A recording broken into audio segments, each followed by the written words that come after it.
Welcome back everybody, my name is Luis Minacho and today I'm showing you how to make a kneaded eraser without any tape. We're doing this in under 2 minutes, so let's jump right into it. So the only materials that you'll really need are erasers. In our case, we're going to be using the Nyana Mu eraser, and we're going to be using a Pentel click eraser. Keep in mind that not all erasers work, so I encourage you to experiment with different types of erasers. So let's jump right into the process. What you want to do is you want to grab your block eraser, and you could use another block eraser, but in our case it's a pen eraser.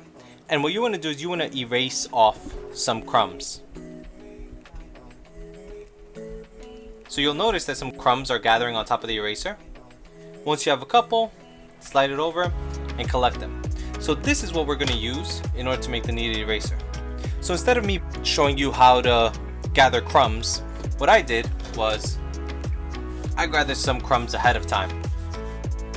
Now the next step is to knead it. So all you need to do is start squishing it together. This might take some time, so I'll fast forward this part for us.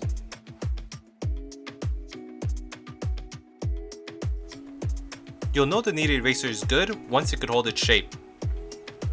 You can test it out by making different shapes. Thank you for watching, sharing, liking. My name is Luis Minacho, and I'll see you next time.